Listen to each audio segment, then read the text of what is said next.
Everyone, আসসালামু আলাইকুম। Welcome to MK cooking house. কেমন আছো সবাই? আশা করি সবাই ভীষণ ভালো আছো।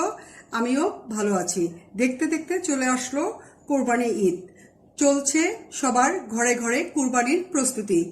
আর এখন আষাঢ় মাস, প্রায় সময়ই বৃষ্টি আসে যখন তখন। যদিও অনেক বৃষ্টি হয়, তারপরেও গরমের শেষ নাই। আর সাথে চলছে মধুমাস, বিভিন্ন জায়গায় পাকা ফলের মিষ্টি সুগন্ধ। আর তার মধ্যে সবচেয়ে মজার ফল হচ্ছে আম। এই আম দিয়ে কতই না কিছু তৈরি করা যায়। তো আজ এই গরমে একটা দারুণ রেসিপি, মজাদার এবং তৃপ্তিদায়ক রেসিপি হচ্ছে ডেজার্ট আইটেম তোমাদের সাথে আমি শেয়ার করব। সেটা হচ্ছে আমের আইসক্রিম। সারাদিন কোরবানির কাটাকাটির পর সবাই যখন ক্লান্ত পরিশ্রান্ত, তখন যদি এক কিউব আমের আইসক্রিম খাওয়া যায় তাহলে মন প্রাণ ভরে যায়। তো চলো আমরা দেখে নিই এই আমের আইসক্রিম বানাতে কি কি লাগছে।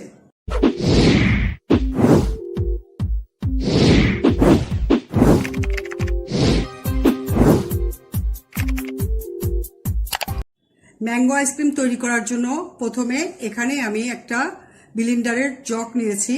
এখন এটার মধ্যে আমি 1 কাপ ম্যাঙ্গো পিউরি দিয়ে ভালো করে ব্লেন্ড করে নিব। দিচ্ছি 1 কাপ ম্যাঙ্গো পিউরি। ম্যাঙ্গো পিউরিটাকে আমি খুব ভালোভাবে ব্লেন্ড করে নিয়েছি। ম্যাঙ্গো আইসক্রিমের জন্য এখানে আমি ম্যাঙ্গো পিউরিটা ভালো করে ব্লেন্ড করে নিয়েছি। এখন এটার মধ্যে আমি দিব একদম full cream liquid milk 1 cup. এটা জাল দিয়ে আমি একদম ঘন করে নিয়েছি। তারপরে দিয়ে দিব 1/4 কাপ চিনি। এরপরে দিয়ে দিব এটার ভিতরে full cream milk powder 1/4 cup. এরপরে দিয়ে দিব 1 টেবিল চামচ হুইপড ক্রিম।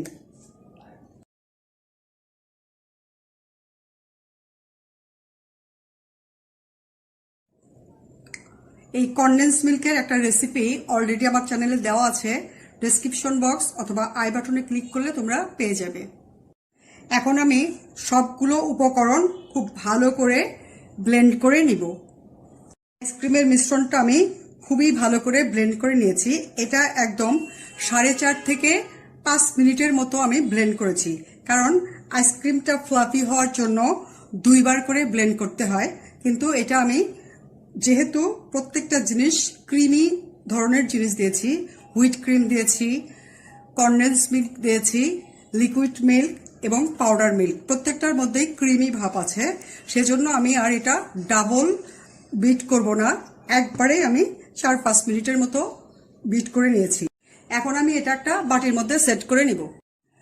আমের আইসক্রিমের মধ্যে আমি একটু ডেকোরেশন করার জন্য একটা পাকা আম নিয়েছি। এটা আমি একটু কিউব করে কেটে নিব। আমটা আমি এরকম স্লাইস করে পরে এটা চাকু দিয়ে একটু কেটে কেটে নিচ্ছি।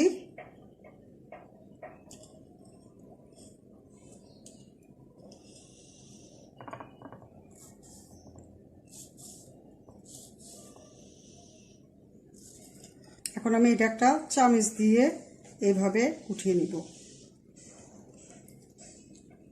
এই যে সুন্দর পিস পিস করে কিউব করে কাটা হইলো আমার এটা।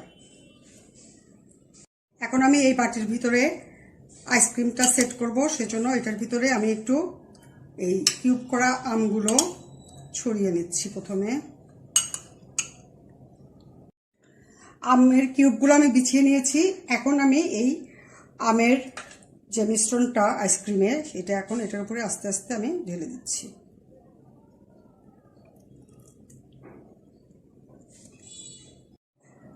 আমের আইসক্রিমটা আমি এই বাটির ভিতরে সেট করে নিয়েছি। এখন এটার উপরে আমি আরেকটু ডেকোরেশন করব। আইসক্রিমের বাটিটা আমি একটু ট্যাপ করে দিচ্ছি, বাবলসগুলো যেন ভিতরে ফাঁকা হয়ে না থাকে সেজন্য। এখন আমি এই আইসক্রিমের উপরে একটু ম্যাঙ্গো পিউরি, এটা আমি ভালো করে চিনি আর একটু ফুড কালার দিয়ে জাল দিয়ে নিয়েছি। এটা একটু আমি এটার মধ্যে ডেকোরেশন করার জন্য দিয়ে দিচ্ছি।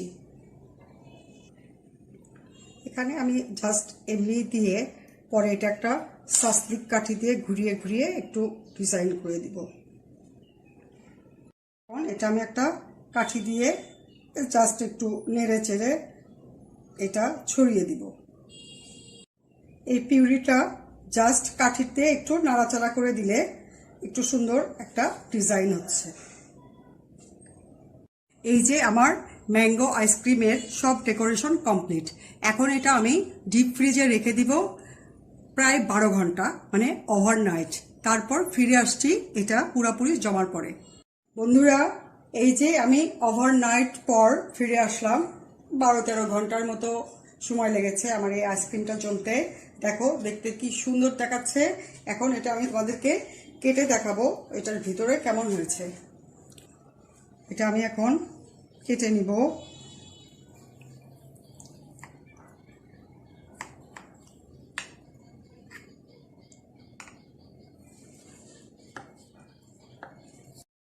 এই যে দেখো এটা আমি কেটেছি। এখন এটা আমি একটা প্লেটের উপরে দেখাবো।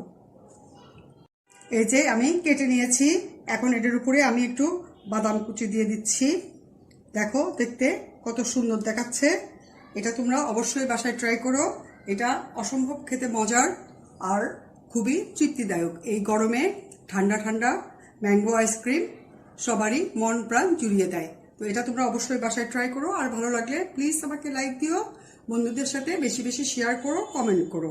আর যদি চ্যানেলে নতুন হও প্লিজ সাবস্ক্রাইব করো। আর যদি অলরেডি সাবস্ক্রাইব করে থাকো তাহলে অনেক অনেক ধন্যবাদ। সবাই ভালো থেকো। Thank you. আল্লাহ হাফেজ।